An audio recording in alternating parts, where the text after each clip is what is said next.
வணக்கத்துடன் PRD தங்கம் வலைதள செய்தி சேனலின் செய்தியாளர் ஈஸ்வரன்.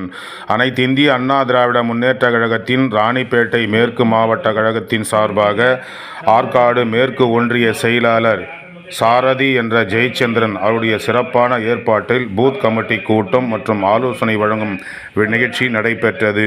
இதில் சிறப்பு அழைப்பாளராக ராணிப்பேட்டை மேற்கு மாவட்டத்தின் பூத் கமிட்டி கூட்டத்தின் பொறுப்பாளர் முன்னாள் அமைச்சர் சேவூர் ராமச்சந்திரன் அவர்கள், நமது ராணிப்பேட்டை மேற்கு மாவட்ட கழக செயலாளர் SM சுகுமார் அவர்கள் கலந்து கொண்டு பூத் பொறுப்பாளர்களை நேரில் சந்தித்து அவர்களுக்கான பட்டியலை வழங்கி பூத் பொறுப்பாளர்களுக்கு பல்வேறு ஆலோசனைகளை வழங்கினார்கள்.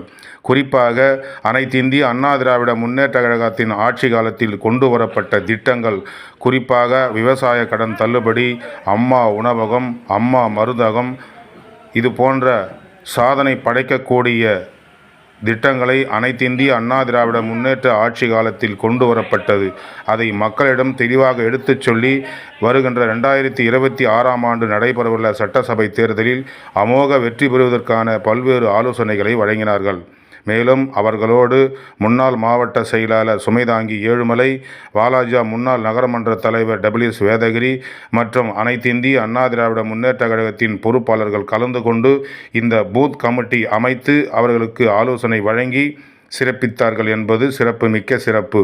செய்திக்காக ஆற்காடு மேற்கு ஒன்றியத்தில் அனைத்திந்திய அண்ணா திராவிட முன்னேற்ற கழகத்தின் பூத் கமிட்டி அமைத்து ஆலோசனை வழங்கும் கூட்டத்திலிருந்து செய்தியாளர் ஈஸ்வரன். தாழனூர், கத்தியவாடி, அருங்குன்றம், ஆயிலம், வேப்பூர் ஆகிய பகுதிகளில் பூத் கமிட்டி